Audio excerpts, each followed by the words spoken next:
Oh, it's It's a necktie with red cups.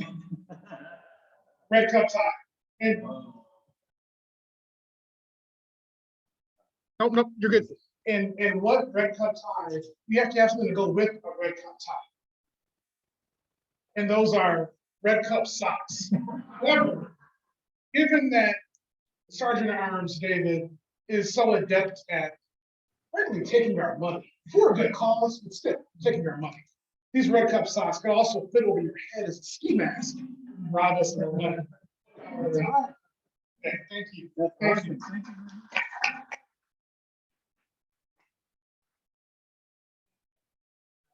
Yes, yes. First of all, I'd like to thank all of you for joining us today. And I'd like to, it's a big meeting for all of us, but I also want to remind you that of your responsibilities as Rotarians. For those of you who have failed to wear your Rotarian pin in public in the last week, please put $1 in the cup. For those of you who are thinking about lying about that, put $1 in the cup. Thank you.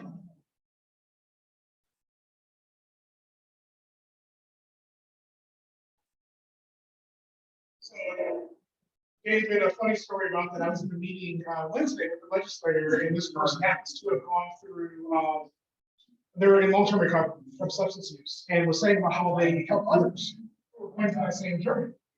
And he was saying he really was disappointed in someone he had helped come through that journey, who then was not willing to help someone else that found himself in that same situation. The person said, you know, it's about service above self.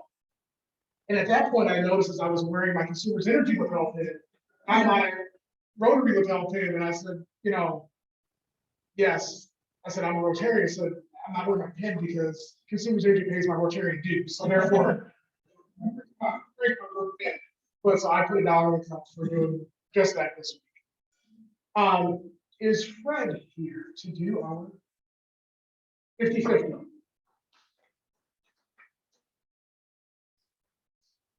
And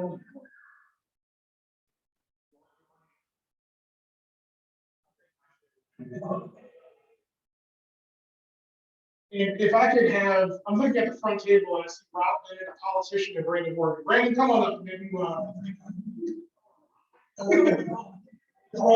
we're just holding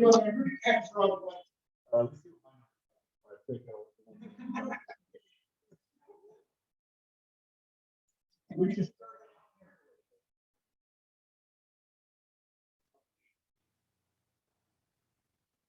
for third place, 81857.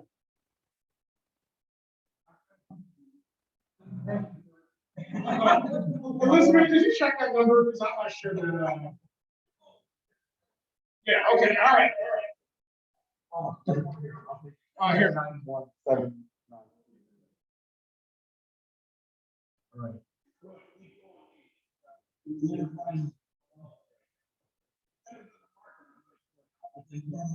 All right, second place, 81864. Hey,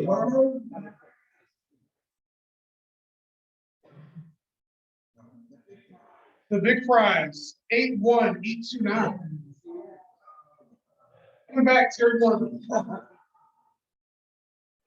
Thank you all, and you will shortly have some good places to invest. Oh, thank you. Thank you. Go ahead, Becky. Thank you. You have a good place to put these dollars at from our guest speakers, as they'll give you some ideas.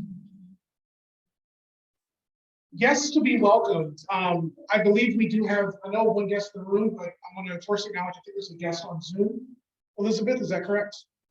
We do have one guest on Zoom today. Julie Abbott is here today. Julie, if you want to unmute and say hi, we'll see you in the room. Judy, if not, and then was Jen Galeski on as well? Hi everyone, I'm here.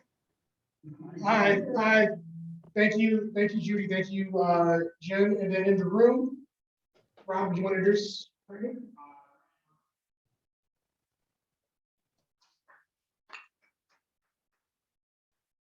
Brandon and I used to work together, that's why I knew he's an honest guy to call him.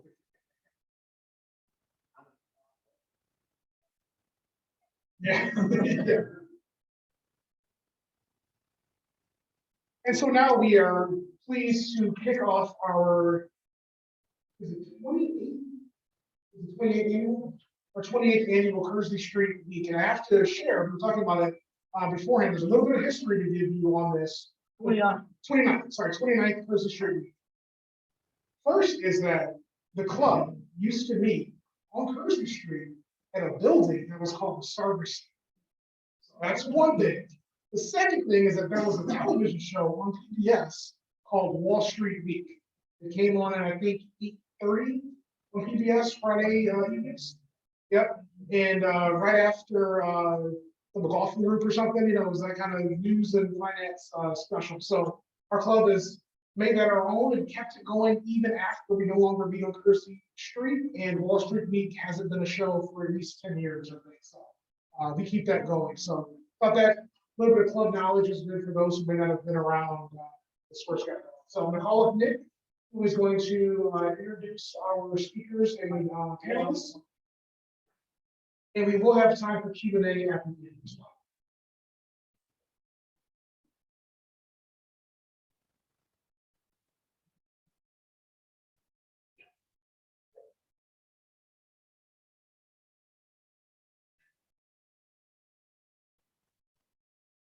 See my wife.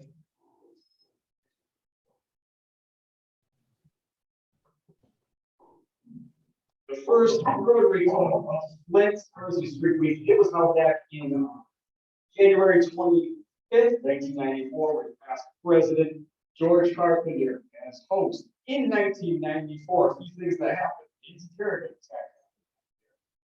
The OJ car chase, 95 million viewers. A couple of deaths, John Kennedy, Richard Nixon, and Reg, was that your little brother? Grandson. And neat little tidbit, the White House launched its webpage that year. A couple of economic notes. In 1994, $1, $1 in 1994 today, 52 cents. Gallon of gas was $1.11. A 32-inch color TV, $1,100, and you could get a Sony disc, $250. This is the 29th Kearsley Street Week program. Welcome.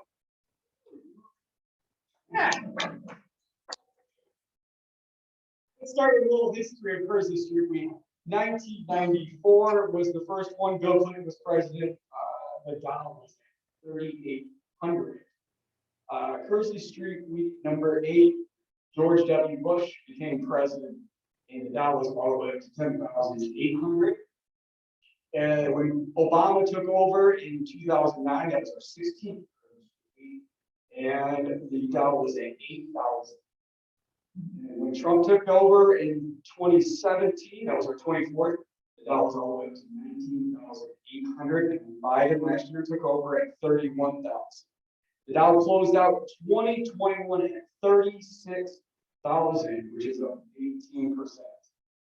In contrast to the S&P 500, which was up 29%, is highest every year. It's a lot of indication that the market is at 500 companies versus just 30 companies. We're still sticking with the Dow for now. Today, just checked it down 1.5%-ish year to date. So basically the last couple of weeks, 2 weeks ago. The Dow first closed above 1,000 points in 1972, and it took another 15 years just to reach 2,000. As with every year, our panel and I will make our stock picks and our predictions for the Dow, and then I will open it up to some Q&A. Let me begin by introducing our overly qualified yet embarrassingly humble, esteemed, and prestigious panel. In year number 2 on the panel, from Putnam Investments, Senior Regional Consultant, Dave Fisher is a native of Michigan. He's a graduate of the University of Michigan. Dave has been in the investment industry since 2004. Dave has two sons and married his high school sweetheart. He's a journalist. In an effort to become a well-rounded individual, Dave's original career was as a professional singer as a tenor. He sang across North America for the symphonies of Cincinnati, Detroit, Chicago, Philadelphia, Seattle, Toronto, Naples, and others. Also an avid golfer and hot sauce enthusiast, please welcome Dave Fisher of Putnam Investments. Joining us today, Dave. Ken Schluchter is on year number 8 with the Ken has 27 years of investment experience, the previous 7 being at Huntington Bank, where he's currently the senior portfolio manager. He's a 2-time graduate, BA and MBA from the University of Michigan in Ann Arbor. Ken is also impressively well-rounded, as in his previous life, he was a microbiologist, computer programmer, and a military pilot. Please welcome Ken Schluchter.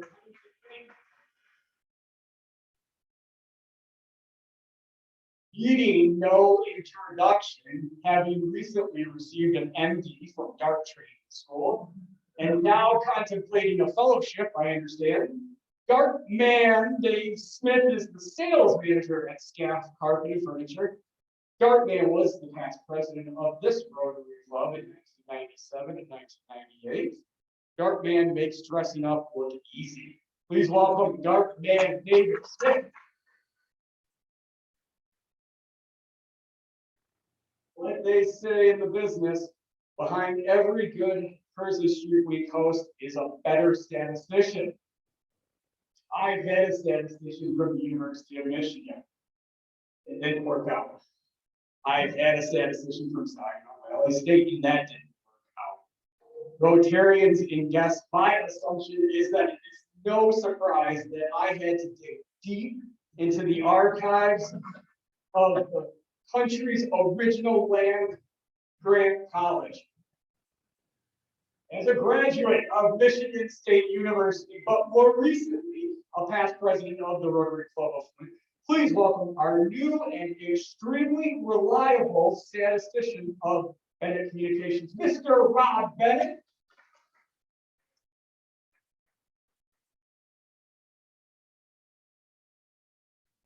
I am the Lusty Financial Advisor at Raymond James. I'm a graduate of Michigan State University, as well as the University of South Florida. I'm currently a board member for the Print Fitness Foundation, as well as the MSU Football Players Association. I am the upright bass player for the Mock College Jazz Combo, and now the Jazz Ensemble as well. Since COVID began, I have learned to cut my own hair, and I have accumulated 4 cats. Ladies and gentlemen, this is your Kearsley Street Week 2022 panel.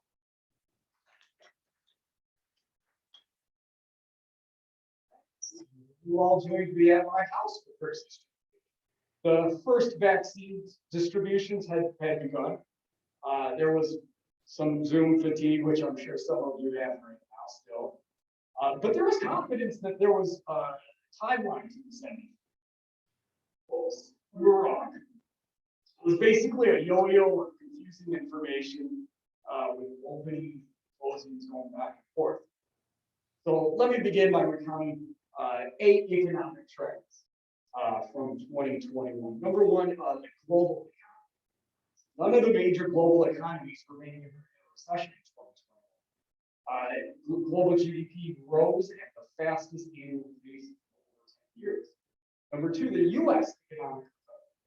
And overall, the U.S. economy grew fastest pace since 1984, driven by large consumer spending and increased long-term spending on physical assets, buildings, equipment, etc. Number 3, fixed income bonds. While rising treasury yields brought negative performance, bond funding probably went down a little bit. The treasury yields were relatively contained. Things didn't get too far out of that. And number 4, equities or stocks. On the back of record earnings growth, the S&P 500 was up about 29% in 2020. And posted 70 record highs throughout the year. Number 5, Infotech. The S&P 500 tech sector was up 35% in 2020. Outperformed the S&P 500 for the year. Number 6, international equities. Well, let me back up. First quite a time. Number 6, international equities, international stocks. While the U.S. continued to outperform developed market equities, Asia strongly underperformed in the emerging markets. Number 7, crude oil. Crude oil prices rose up 55% in 2021 as global crude oil demand rose at the fastest annual pace since 2000. And then just number 8, asset allocation. S&P 500 experienced only one 5% drawdown in 2021. That's below 3 or 4 of those. And it saw the second smallest max inter-year drawdowns.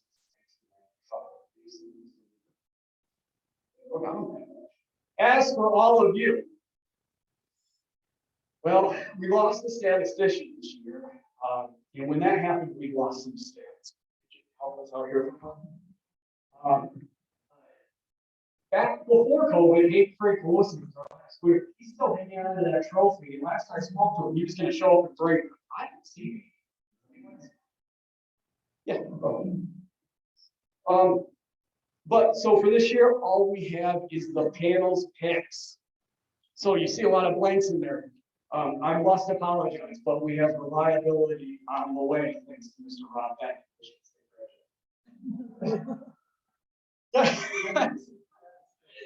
I don't know how small that is for you, but for the Dow picks, Dart man Dave Smith really darted low with 24,000. Thank God that didn't happen today. That was a horrible pick. Ken came in at 32,290. I came next closest at 24,278. Dave Fisher had to beat me by 223. It came in at 34,500. He was closest. Dave, you are the panel winner for closest to the dot. Congratulations, Dave Fisher, and welcome back. Thank you. First time in person too. As for the stock picks, Dark Man Dave, -5% on your pick. If I remember correctly, it was a Swedish pharmaceutical. Yeah. We thought it was going to be better. Ken, you came in at +11%. Stanley Black and Decker. If you remember, Ken is a pro with COVID stuff, so he knew Home Depot was going to go way up the year before. He just went to Home Depot and said, "That's the company." Pointed at one of the Stanley Black and Decker products. Good job. I didn't do very good. I picked not the golf company, but the cybersecurity company, the two-factor authentication. 3 weeks after, get this, 3 weeks after Currency Street Week last year, they came out with an earnings report, and gosh darn it, they dropped 30%. And then they just stayed. So I will say they could be my not, but they are on the Raymond James best pick list still because their price target is still $40. So it's on sale. Dave Fisher, man, the predictor master. Dave Fisher picked ExxonMobil. One of the reasons I believe, if I remember right, is because the year before they were down 50%. Yeah, so Dave Fisher, 35%. You get to retire early. Dave Fisher, you won that one too. Congratulations, Dave.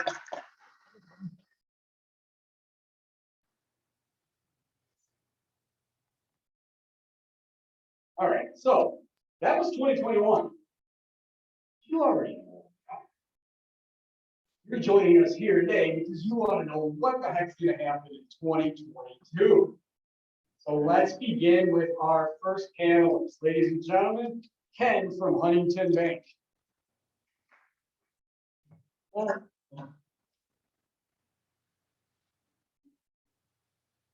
of all, apologize for not wearing a suit for the first time. I had to be a little casual. So I could find a jacket.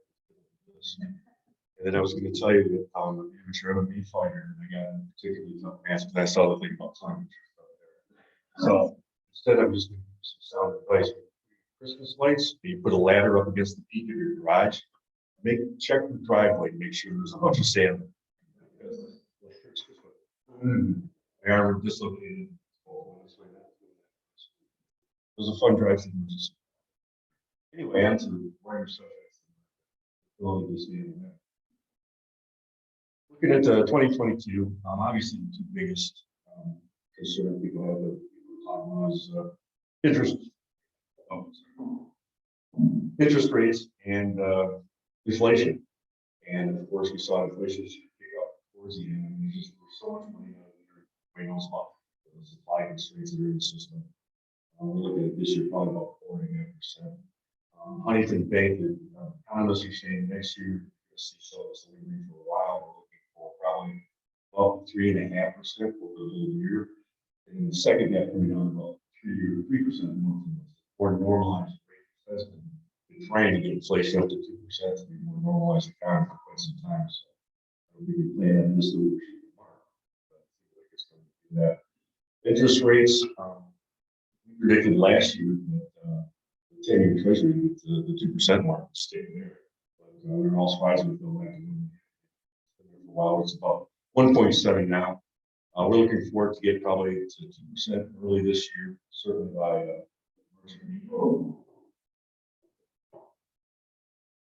I only do this once a year, so I sticked around probably 3% range in December. My rating is the spot in terms of my rating. As far as the S&P 500, I think rates were about 45% this year. We're looking at about 18% this year. Consensus is 18%. We're looking at the market, relatively conservative, but you can see last year, I worked for a bank, so we have the nature of our business. About 8.5%. So for my prediction for Dow, I don't know Dow, I would say on my screen, it's S&Ps. We're looking at about 8.5% rise there, so 39,000. Pretty good year. You just can't expect 25% for this time. Company I'm picking, I've been kind of conservative the last few years with Home Depot, Stanley Black & Decker. So this is a personal pick. This has nothing to do with Huntington. So it's called Orman Pharmaceuticals. It's an Israeli company, and what they're doing now, they're actually got about 75% enrolled in a phase 3 study for the oral insulin delivery system. Probably we're taking insulin orally is fortunately some basic science proteins. Well, they have a protease inhibitor that they're attaching to, and also something that changes the permeability of the stomach lining to allow insulin to enter the bloodstream. Now, it's definitely risky because as soon as you have protease inhibitors, things change permeability of membranes. A lot of other things you don't want going through that membrane happen. So, ORNP. Orman Pharmaceuticals. We should have the phase 3 results. They've been up as high as 30, they're about 11 right now. Months ago, they came out with a $50 million buy-in. For some reason, a lot of people invested in it. They've got language for a while. So definitely, it is a high risk. Eggs in this basket.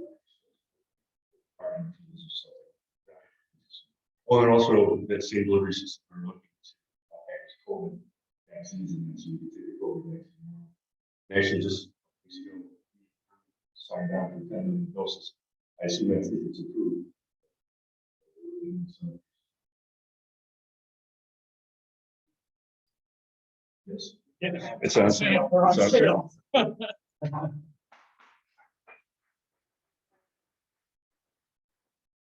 24% year to date.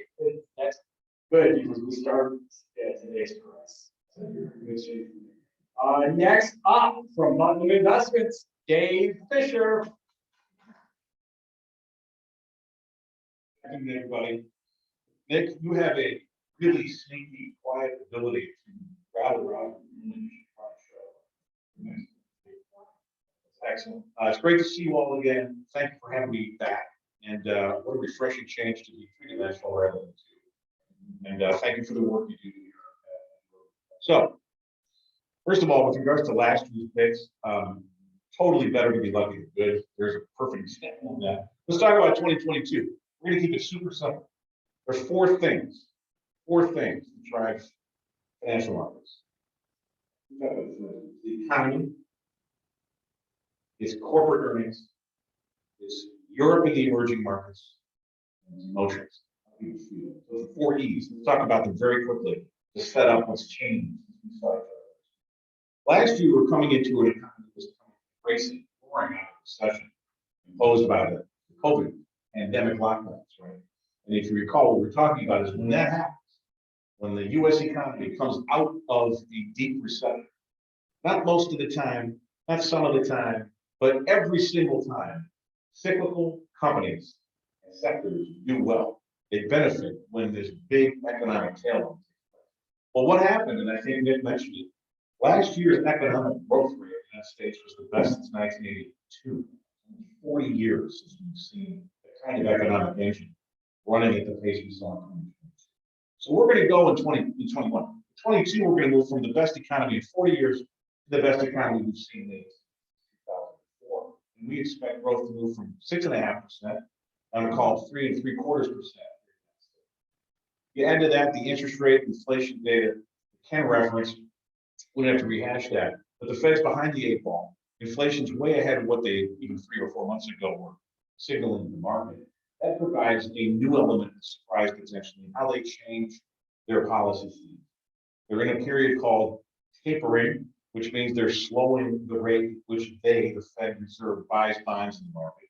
They're going to end that, we think, by March. Probably by May or so, they might actually begin to raise rates. Fed funds from zero, where it's been for a couple of years, slowly through the course of this year, potentially 3 rate hikes in 2022. What does that do? That slows the economy. That will match to our moving from 6 and change to 3 and change. But it also is going to start to pump the brakes and change the nature of the investments you want to make. Not entirely, but in 2022, where earnings were racing 45% last year, we think earnings growth continues to grow in this year at about an 18 to 20%. Let's take a big story. Why do I say this? It's the earnings growth. Earnings drive stock. There's almost a 1-to-1 correlation between how profitable companies do and how they're stock. Sometimes emotions get in the way. We'll get to that. But here we are in 2022, the beginning of the year. How much money per share? What do you think the earnings per share was for the S&P 500 in 2020? This is a random number, but we're really proud. But $185. Let me take you back 25 years ago, roughly 1998. In the last earnings peak before the tech, you want to guess how much money per share or earnings per share the S&P was sporting at a big high? The idea is we're 185 last year. How about that? $50 a share. So in the last 20 years, it's changed. We've become 4 times almost. We expect 2022 to be about $220. So incredible growth in the profitability.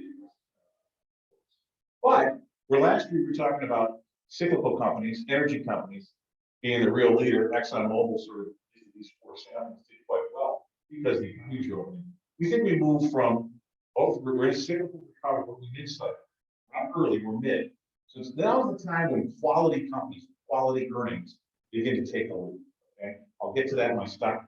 But the big theme is a move from speculative growth companies. We've seen what's happened to the NASDAQ the last couple of years. Huge correction in textiles. Why? Because these are companies that had a great bid with really exciting news on Tesla and Metaverse and great pharmaceutical companies that may or may not have real phase 3 trials. This stuff has sort of lost its appetite. We're the companies with real earnings that are growing and can take advantage of a later part of the cycle, which takes us to the foreign markets. right? Europe and the emerging markets. Folks, at Putnam, we're not excited about Europe. Get into that. In the last 15 years, the US economy has more than tripled. From 50 to 180 bucks a share. In that same time, the European earnings market is down. Earnings in Europe are down. We're not excited. But the emerging markets, China, India, Mexico, Brazil, South Korea, provide a second very attractive opportunity. Let's talk about emotions. Just this last week, this is a very interesting stat. Guys, quick show of hands. Raise your hand. If I were to ask you the question, in the next 6 months, how many in the room think the US stock market will be higher than it is today? Raise your hand. Sure. How many think it'll be about the same? We're going to bounce around. How many of you think it'll be lower in 6 months? You are not representatives of a survey that just came out on Wednesday. You're contrarian. I love this. The American Association of Individual Investors asks that exact question of their 25,000 membership every Tuesday. Next 6 months, you bullish, bearish.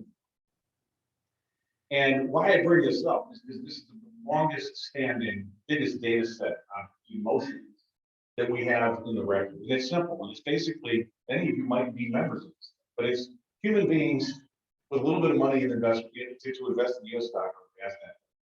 What's happened in the last 5 weeks, with the exception of last week, 4 of the last 5 weeks, less than 30% of their respondents think the market's moving.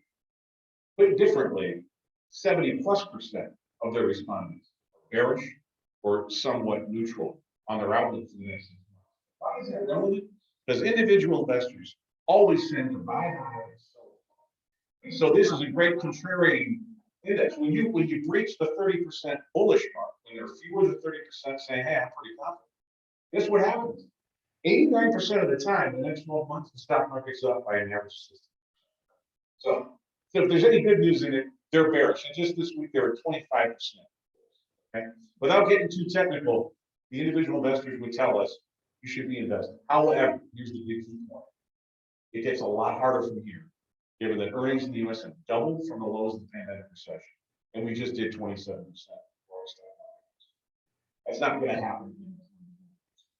So we're very much in line with Ken's thought for the Dow because of this. For these reasons, I would put 39,200 as our Dow prediction for a year from now. That's about 8.5% higher than where it is today. We had a pretty rough start to begin the year.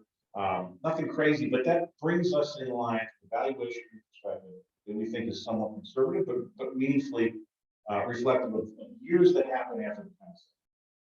As for the stock pick, this theme on quality, I'd like to propose NVDA, as my stock pick.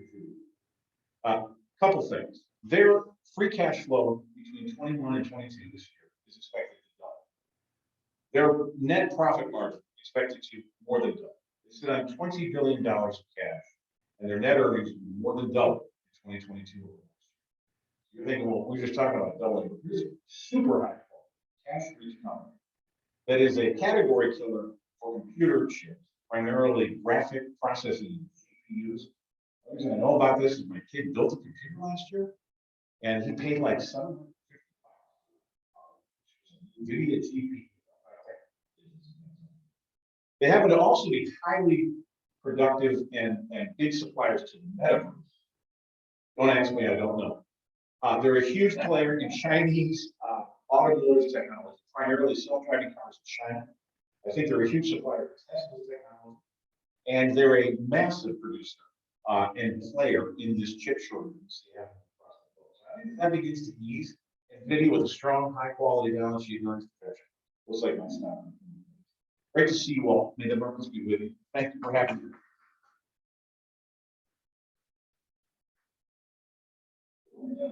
Dave, NVIDIA stock on 10% year to date as well. You guys have got it cheap there. Also on sale. On sale. We'll see what happens when the dart comes up. But first on the U.S. economy experienced a number of surprises in 2021. Some good, some a little bad. The outlook for this coming year is likely to be even more volatile, with inflation, we've been hearing that again, we'll hear again probably later, and Federal Reserve policy is major factors. Time will tell, as they say, but investors should be prepared for the ground to shift repeatedly in 2022. I'm talking about volatility here, supply chain disruptions. They've wreaked havoc on the global economy since the pandemic began about 2 years ago almost. And while supply chain constraints remain ugly, there are signs that some of the log jams are beginning to ease up, with new capacity being added across the supply chain, as well as cargo spending shifting from sea, from those boats, to the air. And a ton of goods still waiting to come on shore. It's highly likely that the inflationary environment will grapple with is setting up to be a significant disinflationary environment, probably at the end of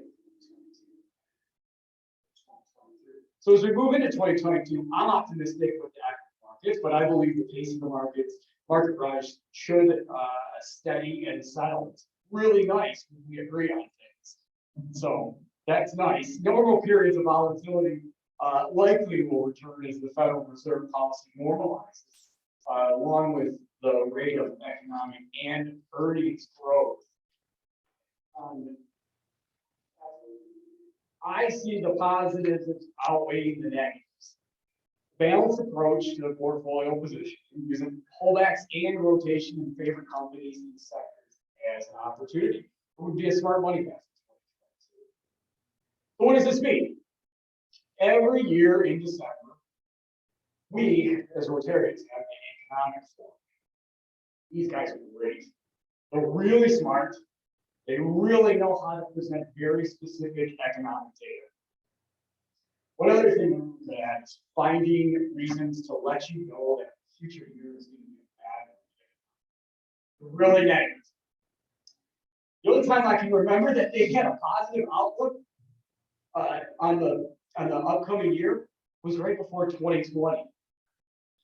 And they did. This isn't a joke. It's funny, but it's not a joke. It wasn't funny after. As far as economic indicators go, growth is good. Employment is good. Consumer spending is high. Business investment is high. Manufacturing is up. Housing demand still remains strong. The dollar looks to be strengthening. We have an economy that is desperate to really open.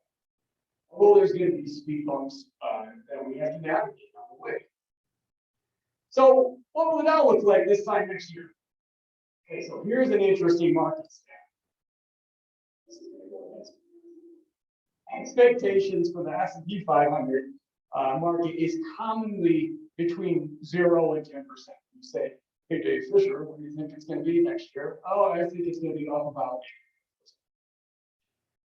Only since 1929, only 13% of the time has that been true. 48% of the time, it's north of 10%. I like this. So I'm going to take that. My Dow prediction, 40,335, which is an 11%, just over that. What about my stock prediction? You know those little home colon cancer tests? Guys, you know, you know those little non-invasive stool-based tests that you have to mail back? The name of that test is colon. I'm going, we'll see you guys. They're produced by a little company called Exact Sciences. Exact Sciences are headquartered out of Madison, Wisconsin. They provide cancer screening and diagnostic testing. Exact Cologuard screening test, non-invasive stool-based DNA test, is a pre-cancer screening test for colorectal cancer.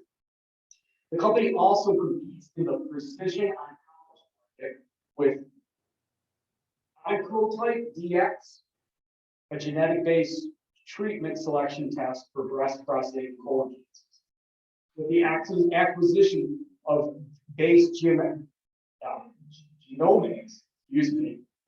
and Thrive earlier detection, Exact is building a multi-cancer early screening test to detect 14.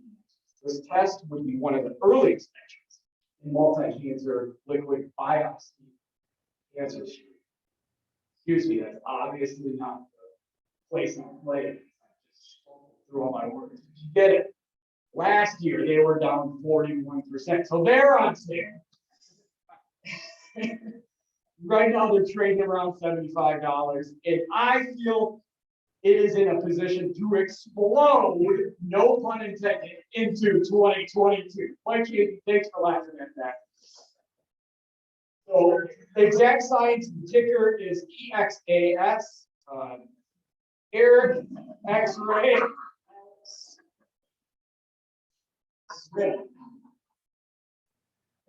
They might change it. I don't know. Dark man, on to you.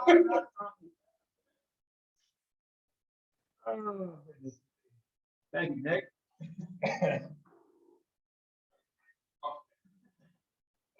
So what was the name of that test they had? Collier. Okay, thank you. Okay. Thank you. Welcome back, everybody, to the live version of Curzon Street Wicked. It's a pleasure to be back here again with all of you. So I don't know anything about finances, about Wall Street, about world affairs, or for that matter, about darts. And yet you show up every year to hear what I have to say. This much faith has not been placed in an incompetent person since the 2016 election. As has been tradition, I will frame my predictions within the various influential factors in our society. My research staff is a group made up of hardworking professionals, and when I say made up, I mean I made them up. The big news in all the headlines continues to be COVID-19, which has had such a huge impact on our economy and our society. During the most recent holidays, the main arguments among families shifted from the U of M MSU rivalries to the latest wedge between close friends, whether or not to wear a mask. And now a few headlines I want to share with you from around the world that I think will influence some of your investment choices. From Washington, D.C., a bipartisan committee has concluded that President Joe Biden is boring. I didn't add a punchline to that. I just thought I would stand on. Research by Google shows that the word science is being used more often than any other time in history, almost always incorrectly.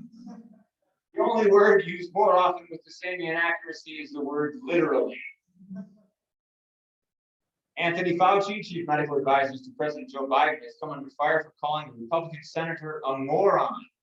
Mr. Fauci has been a controversial figure for his advice to the nation regarding COVID-19, in large part for having an annoying accent. But polls also indicate his judgment about senators are concluded to be crystal clear. In other political news that may affect the economy, the Supreme Court blocked vaccine mandates proposed by the Biden administration. The top court said they reached the opinion, quote, because we're tired of arguing about it. In international news, diplomats from the US and Russia are debating over Russia's buildup on the border of Ukraine. Secretary of State Anthony Blinken appealed to the Americans to care more about this escalating security situation, calling it, quote, a crisis of basic principles. A recent poll of Americans showed that they thought Ukraine was a province of Canada and that Betty White was the Secretary of State and that Basic Principles was a union of high school administrators. Movie revenues plummeted in December when the much-awaited opening of the latest Transformer movie was delayed. The spokesperson for United Artists said that the movie title, The Rise of Omicron, was an unfortunate choice. The CDC announced they will start naming every new COVID variant after a brand name they don't like, since we all got such a kick out of the Delta variant. Currently on the waiting list for upcoming variants, Subway, Verizon, and drivers who wait until the last minute to merge in construction zones. Americans are growing frustrated with the changing CDC rules about COVID, which are often seen as confusing, contradictory, and most important, inconvenient. CDC has responded to this news by giving Americans a timeout.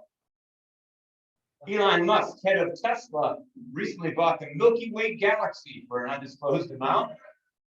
The billionaire genius said he would rename the galaxy after his favorite candy bar, Milky Way. People wanting to explore this galaxy, by whom I mean rich white people, will need to use the SpaceX Uber system.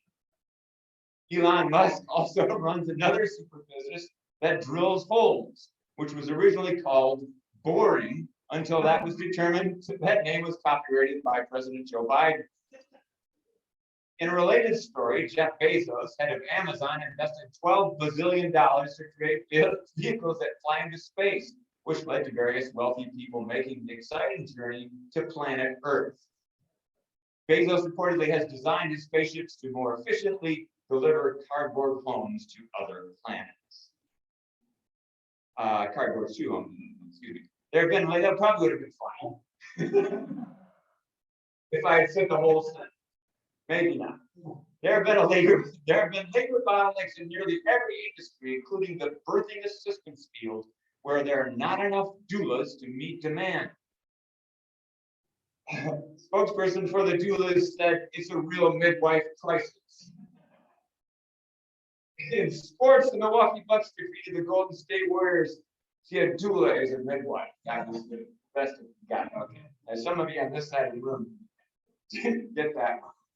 In sports, the Milwaukee Bucks defeated the Golden State Warriors 118-99, led by the impressive 30-point double-triple from the Bucks, Giannis Antetokounmpo. I have no comment on this, except I have always wanted to say on Giannis Antetokounmpo. Never mind. Inflation, which experts say has been caused by President Joe Biden, continues to drive prices up, causing labor shortages, supply chain interruptions, wildfires in South Carolina, Southern California, and an erratic performance by my son. But of course, the real big headlines was the news that TV icon Betty White has passed away. The actress, nearly 100 years old, was reportedly the only death in 2021 not associated with COVID. Okay. And now the stock predictions that you all have been waiting for, and of course the Dow. We start with the Dow.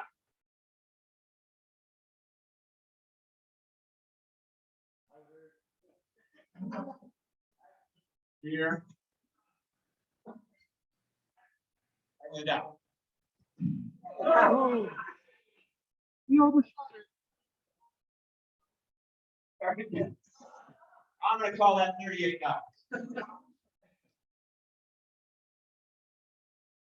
All right. The stock pick.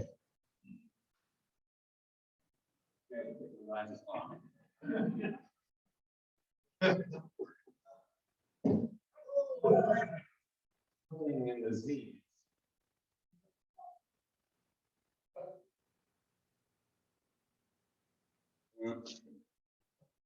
It's SNA, Snap-on. And currently, this is yesterday's number. You can look it up. Oh, yeah, it's still. Yeah, we're going down 2% this morning, I think. 2%. All right, good enough. Yeah,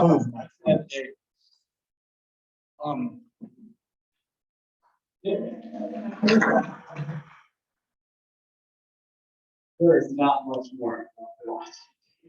Pull back into my hole, we're bad. Well dressed outfit, he's wonderful.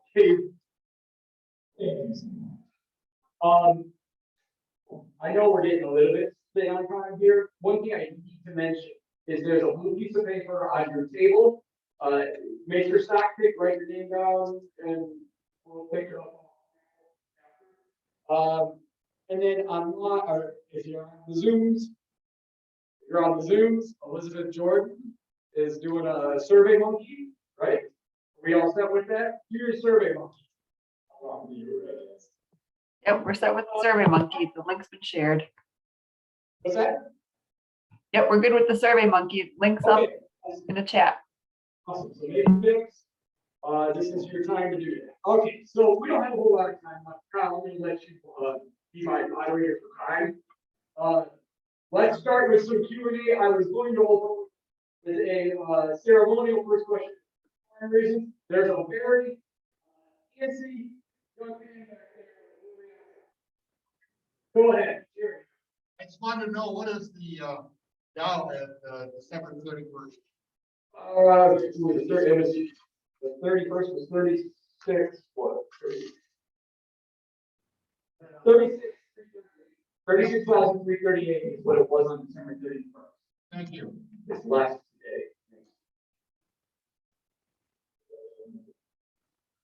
Okay. Questions for our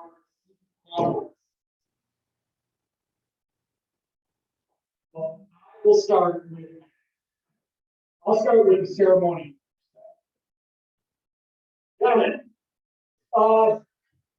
the I've been fantastic this past year for the most part. Nice, a few things. But it seems like there's been panic the last couple of weeks. Is this panic we're seeing, or what would you attribute this to? And even yesterday, we just saw a track sell-off that was unreal.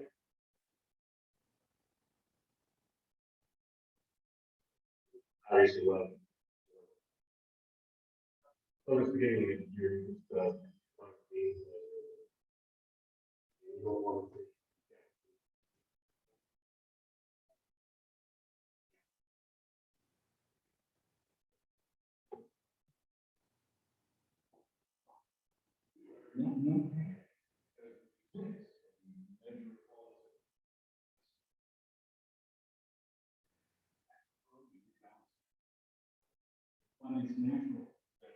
And announces.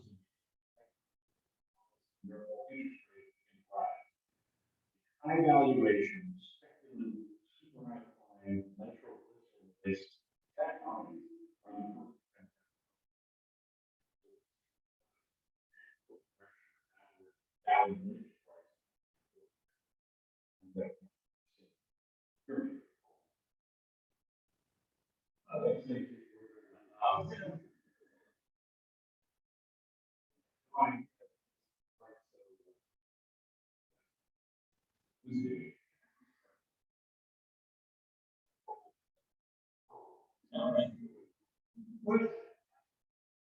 What was the question of fire?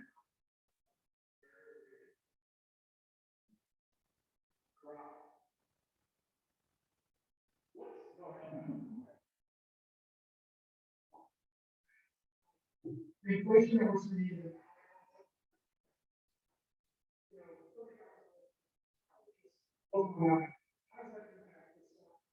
Three is some of the major homes.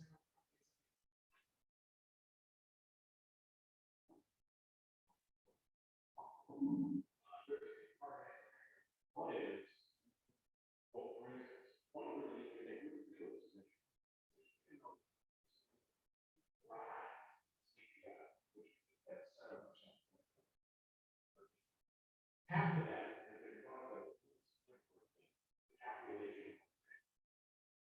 And that is who is our and what's happening first and foremost is we're starting to get through a year with an easy comparison. You go back to 2020, nobody's buying a car, nobody's selling cars. So you have massive deflation that year. Now you've got this easy compare, we say, when that starts to pick back up. That starts to become harder. So if you foresee the other side is part of the stimulating earnings reports have maintained high increases of the single companies. Their input costs of the sold to consumers. That's happened to feel go to purchase.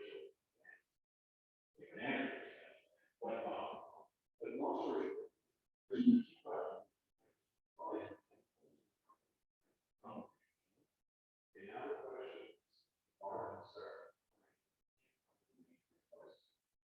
the flip side is this pandemic has caused consolidation across the industry. A lot of big companies. And the more concentrated, consolidated, the more pricing power they have. We don't really know. We think we see that peak inflation. The calculation, the numbers get hard. I mean, for instance, oil went from 25 to 75 bucks.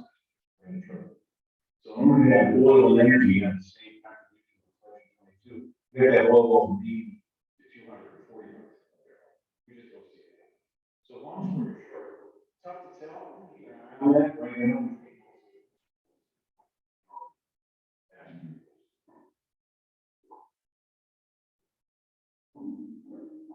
One question.